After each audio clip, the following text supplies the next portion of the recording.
హరీష్ రావు ఇంకా ఆయనకు నాకు దోస్తానే ఏముంటుంది చుట్టారికి ఏముంటుంది అన్న. ఎమ్మెల్యేగా బాగుందా ఎంపీగా బాగుందా? సో రెండు బాగున్నాయి. సో దుబ్బాక ఎమ్మెల్యేగా గెలవడం అనేది ఒక చరిత్ర. అది తర్వాత దుబ్బాకే కాదు ఇంకొంచెం విస్తరించి సేవ చేయమని మా ఓటర్లందరూ మెదక్ నియోజకవర్గ ప్రజలంతా పార్లమెంట్కి పంపించారు. సో పార్లమెంట్ అనేది భారత ప్రజాస్వామ్యానికి ఒక దేవాలయం లాంటిది. నాలాంటి చిన్న కుటుంబంకి వెళ్ళి వచ్చినోడు ఎలాంటి రాజకీయ అండదండలు లేకుండా ఎదిగి అంత దూరం పోయిందంటే అది డాక్టర్ బిఆర్ అంబేద్కర్ రాసినటువంటి రాజ్యాంగం యొక్క గొప్పతనం. దాన్ని గౌరవించాలని చెప్తా ఉంటాం. మరి అదే రాజ్యాంగాన్ని మార్చేద్దామని చూస్తున్నారంట.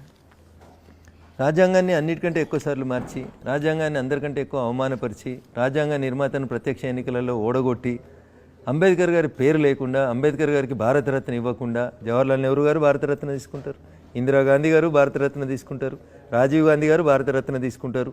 కానీ ఈ 40 ఏళ్లలో ఎన్నడూ భారత రాజ్యాంగ నిర్మాత డాక్టర్ బిఆర్ అంబేద్కర్ గారికి భారతరత్న ఇవ్వాలని ఆలోచన రాని కాంగ్రెస్ పార్టీ ఇవాళ మేము రాజ్యాంగాన్ని అగౌరవపరుస్తున్నాం, మేము అంబేద్కర్ గారిని అగౌరవపరుస్తున్నాం అని బాధపడుతుంటారన్న. ఇది దయ్యాలు వేదాలు వాళ్ళు ఇచ్చినట్టు ఉంటుంది తప్ప ఇంకొకటి కాదు. ఒక చిన్న ఉదాహరణ చెప్తాను నేను. డాక్టర్ బిఆర్ అంబేద్కర్ గారు రాసినటువంటి భారత రాజ్యాంగాన్ని ఎక్కువసార్లు అవమానించింది మొదటి తరంలో జవహర్లాల్ నెహ్రూ గారు అయితే, తర్వాత ఇందిరాగాంధీ గారు, తర్వాత రాజీవ్ గాంధీ గారు, ఆ తర్వాత వచ్చి సోనియా గాంధీ గారు, ఆ తర్వాత రాహుల్ గాంధీ గారు కూడా భారత రాజ్యాంగాన్ని అవమానించారు. I will conclude in 5 seconds. ఒక్కొక్క ఉదాహరణ చెప్పుకుంటే కన్క్లూడ్ చేసుకుంటా. భారత రాజ్యాంగానికి మొట్టమొదటిసారిగా మార్పులు తీసుకొచ్చి 1950లో భారత రాజ్యాంగం అమల్లోకి వచ్చినాక వెంటనే ఏడాది లోపు రాజ్యాంగం లోపల సవరణలు తీసుకొచ్చి రాజ్యాంగానికి చైర్పర్సన్గా ఉండి రాసినటువంటి బిఆర్ అంబేద్కర్ని అవమానపరిచింది తొలి ప్రధాని జవహర్లాల్ నెహ్రూ గారు. ఆయన ప్రత్యక్షంగా ఎన్నికలలో పోటీ చేస్తే ఆయనకి సహకరించకుండా, ఆయనను యునానిమస్గా ఎంపీగా గెలిపించకుండా ఆయనను ప్రత్యక్ష ఎన్నికలలో ఓడగొట్టింది కాంగ్రెస్ పార్టీ. ఇది కాంగ్రెస్కి భారత రాజ్యాంగ నిర్మాత బిఆర్ అంబేద్కర్ గారి పట్ల ఉన్నటువంటి గౌరవం, జవహర్లాల్ నెహ్రూ గారి కుటుంబానికి ఉన్నటువంటి గౌరవం. వారు బతికుండగా వారికి భారతరత్న ఇవ్వలేదు. వారు జవహర్లాల్ నెహ్రూ గారి క్యాబినెట్లోంచి రాజీనామా చేసి బయటకు వచ్చినటువంటి క్యాబినెట్ మంత్రి ఎవరంటే గౌరవనీయులు డాక్టర్ బిఆర్ అంబేద్కర్ గారు. అంబేద్కర్ గారు పోతే నాకు నష్టం లేదు, కానీ ఇంకొకరు ఎవరు అదే సేమ్ టైం రాజీనామా చేస్తుంటే వారు పోతే నాకు నష్టం అవుతుందని చెప్పి నెహ్రూ గారు బాధపడ్డారని రఘునందన్ చెప్పలేదు. చరిత్రకారులు రాసినటువంటి పుస్తకాలలో ఉన్నటువంటి అంశం ఇది. మొదటి తరంలో జవహర్లాల్ నెహ్రూ గారు అంబేద్కర్ గారికి రాజ్యాంగానికి చేసినటువంటి బాధాకరమైనటువంటి సంఘటన. ఇందిరాగాంధీ గారు భారత రాజ్యాంగంలో ఎక్కడ ఎమర్జెన్సీ పెట్టమని చెప్పలేదు. డాక్టర్ బిఆర్ అంబేద్కర్ గారు రాసినటువంటి రాజ్యాంగంలో ఉన్న అన్ని హక్కులని తుంగలదోసి ఆఖరికి రిపోర్టర్ వార్త రాస్తే కూడా పోలీసు వాళ్ళు పోయి అక్కడ కూర్చొని దాన్ని ఎడిట్ చేసి వార్తల్ని పబ్లిష్ చేసి భారత రాజ్యాంగాన్ని అవమానపరిచింది రెండవసారి ఇందిరాగాంధీ గారు.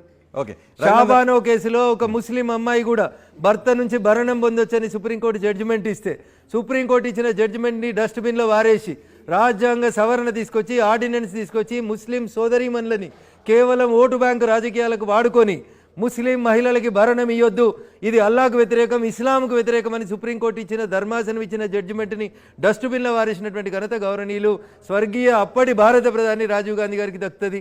ఇక 4వ తరం సోనియా గాంధీ గారు. భారత రాజ్యాంగం ఈ దేశ ప్రధానమంత్రికి, ఈ దేశ క్యాబినెట్కి సర్వోన్నత స్థానం ఇస్తుంది. మన్మోహన్ సింగ్ గారిని యూపీఏ 1, యూపీఏ 2లో ప్రధానమంత్రిని చేసి రాజ్యాంగేతర శక్తిగా యూపీఏ చైర్పర్సన్గా కూర్చొని అనేక సందర్భాల లోపల వివిధ దేశాల దేశాధినేతలు వస్తే ప్రధానమంత్రి కంటే ముందు పోయి సోనియా గాంధీని కలిసేలాగా ఫెసిలిటేట్ చేసుకొని మరొకసారి భారత రాజ్యాంగాన్ని నిర్మించినటువంటి నిర్మాత అయినటువంటి అంబేద్కర్ గారు చెప్పినటువంటి ప్రధానమంత్రి కుర్చీని అవమానపరిచింది సోనియా గాంధీ గారు. భారత కేబినెట్ మన్మోహన్ సింగ్ గారి నాయకత్వంలో ఒక ఆర్డినెన్స్ తీసుకొని వస్తే ఆ ఆర్డినెన్స్ని తీసుకుపోయి ఒక ఎంపీ ప్రెస్ మీట్లో చింపేసి భారత ప్రధానమంత్రిని, భారత కేబినెట్ని అవమానించి భారత రాజ్యాంగ నిర్మాత బిఆర్ అంబేద్కర్ని అవమానించింది ఎవరంటే ద గ్రేట్ రాహుల్ గాంధీ గారు. 5 తరాలలో 5గురు భారత రాజ్యాంగాన్ని చించి పడేసిన దుర్మార్గమైన పార్టీ కాంగ్రెస్. భారత రాజ్యాంగంలో మార్పులు తీసుకుని రావాల్సిన అవసరం ఉందా అని మీరు అనుకుంటున్నారా? మారిన కాలానికి అనుగుణంగా మారుతున్న కాలానికి అనుగుణంగా పరిస్థితులకు అనుగుణంగా రాజ్యాంగాన్ని సవరించుకునే వెసులుబాటుని భారత రాజ్యాంగం ఎందుకు 100 సార్లు మీరు తీసుకుపోయి ఆర్టికల్ 356ని ఉపయోగించారు. ఆర్టికల్ 356 ఎప్పుడు ఉపయోగించమని చెప్పింది భారత రాజ్యాంగం? 100 సార్లా అంటే సవరణ చేయాలి. నేను అదే చెప్తా ఉన్నా. మీరు రోమ్లో ఉంటే రోమన్లా ఉండాలి. ఊరందరూ బెల్బాటం ప్యాంట్లు తొడిగితే నువ్వు పూనా ప్యాంట్ తొడిగినావు అనుకో అన్న రాళ్ళేసి కొడతారు. నేను ఇప్పటికే Congress struggle for existence and survival of the fittest. మన చుట్టూ జనం ఎట్లుంటే మనం అట్లా ఉండడానికి నేర్చుకోవాలి. దాంట్లో అట్లా మారాలి.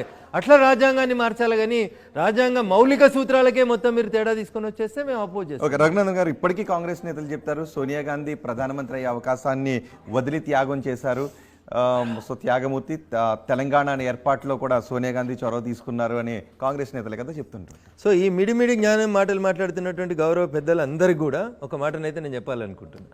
సోనియా గాంధీ గారు ఈ దేశ ప్రధానమంత్రి పదవిని త్యాగం చేయలేదు. సోనియా గాంధీ గారు 2004లో కాంగ్రెస్ పార్టీ యూపీఏ కూటమి గెలిచిన తర్వాత అప్పుడు ఉన్నటువంటి రాష్ట్రపతి దగ్గరికి పోయి నేను రేపు ప్రమాణ స్వీకారం చేస్తా, ఇగో ఇంతమంది ఎంపీలు నాకు సపోర్ట్ చేస్తురని ఓ లిస్టు సబ్మిట్ చేసి వచ్చింది. సబ్మిట్ చేసి వచ్చిన తర్వాత ఇటలీకి వెళ్ళి వాళ్ళ చుట్టాలకు ప్రైవేట్ విమానాలు కూడా పెట్టి రాండి నేను ప్రమాణ స్వీకారం రేపు చేస్తున్నా అని పిలుచుకున్నది. ముహూర్తం ఫిక్స్ అయింది. తర్వాత భారతీయ జనతా పార్టీలో రాజ్యసభ సభ్యుడిగా పనిచేసినటువంటి సుబ్రహ్మణ్య స్వామి గారు రేపు సోనియా గాంధీ ప్రమాణ స్వీకారం అంటే ఈరోజు మధ్యాహ్నం 2 గంటలకి భారత రాష్ట్రపతి కార్యాలయానికి పోయి నేను రాష్ట్రపతి గారిని కలవాలని ఒక ఆబ్జెక్షన్ పిటిషన్ ఇస్తాడు. దేని మీద ఇచ్చిరు పిటిషన్ అంటే ఇది దేశ ప్రజలందరూ కూడా దయించి అర్థం చేసుకోవాలి. నేను సవినయంగా దేశ ప్రజల ముందు ఈ చర్చ జరగాలని కోరుకొని చెప్తున్నటువంటి అంశం. భారతదేశానికి ఇటలీకి మధ్యన ద్వైపాక్షిక ఒప్పందాలని ఉంటాయి. ఆ లెక్కన భారతదేశానికి పాకిస్తాన్కు ఉంటాయి, భారతదేశానికి బంగ్లాదేశ్కు ఉంటాయి, వివిధ విదేశాలతోటి మన దేశానికి బైలేటరల్ ట్రీటీస్ అని ఉంటాయి. ఆ బైలేటరల్ ట్రీటీలో ఏం రాసి ఉంది అనేది సుబ్రహ్మణ్య స్వామి అప్పుడున్నటువంటి రాష్ట్రపతికి చెప్తే రాష్ట్రపతి గారు అటార్నీ జనరల్ ని సోలిసిటర్ జనరల్ అందరినీ రాత్రి పిలుచుకొని ఇగో ఈ లీగల్ అంశాన్ని సుబ్రహ్మణ్య స్వామి గారు చెప్పిండ్రు. ఏం చేద్దాము అంటే then the president of India refused Sonia Gandhi as the prime minister of this country. ఎందుకో చెప్తా, ఒక్కటే మాటలో చెప్పి ముగిస్తా.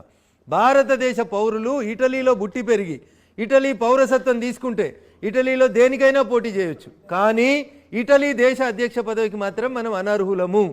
ఇదే ఇటలీలో రాసుకున్నారు. అండ్ వైస్ వర్సా అంటారు.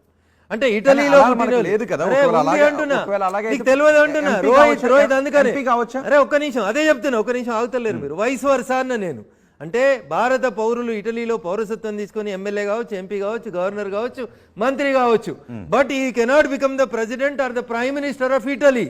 And the same law applies to the India also, vice versa.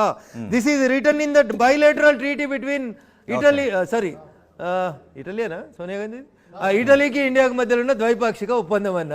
ఆ ఒప్పందం కాపీని తీసుకుపోయి సుబ్రహ్మణ్య స్వామి గారు అక్కడ చెప్పిండ్రు. షీ కెన్ కంటెస్ట్ ఎమ్మెల్యే కావచ్చు, ఎంపీ కావచ్చు, గవర్నర్ కావచ్చు, మంత్రి కావచ్చు, కానీ ఈ దేశ ప్రధానమంత్రి కావద్దు అనే class, this is the class అని ఆయన ఇరు దేశాల మధ్యలో ఉన్న ఒప్పందాన్ని తీసుకుపోయి అప్పటి రాష్ట్రపతి ముంగట సుబ్రహ్మణ్య స్వామి గారు పెడితే అప్పుడు తప్పనిసరి పరిస్థితులలో మధ్య మార్గంగా వచ్చినటువంటి పెద్దలు గౌరవనీయులు డాక్టర్ మన్మోహన్ సింగ్ గారు ఈ దేశానికి ప్రధానమంత్రిగా వచ్చారు. సోనియా గాంధీ ఇష్టపడి కాంగ్రెస్ పార్టీ కోరుకొని సోనియమ్మ త్యాగం చేసి రాలేదు. ఓకే,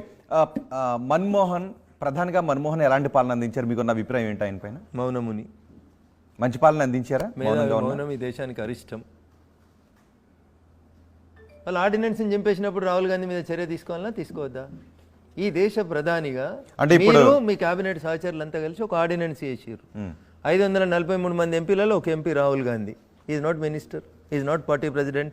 ఆయన భారత ప్రధాని, భారత కేబినెట్ తీసుకున్నటువంటి ఆర్డినెన్స్ చింపేసినప్పుడు మీరు మాట్లాడలేకపోయినారు కాబట్టి మీరు మౌనముని. అంటే మన్మోహన్ మేధావుల మౌనం ఈ దేశానికి నష్టం. అప్పుడు మీరు మాట్లాడకూడదు ఇవ్వాలి అనే డిమాండ్ వినిపిస్తున్నారు కదా.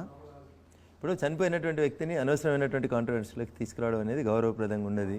మరొక ఆర్థికవేత్త ఈ దేశానికి రిజర్వ్ బ్యాంక్కి గవర్నర్గా పనిచేసిర్రు, ప్రణాళిక సంఘానికి ఉపాధ్యక్షునిగా పనిచేసిర్రు, బాగా చదువుకున్నవారు, విజ్ఞులు.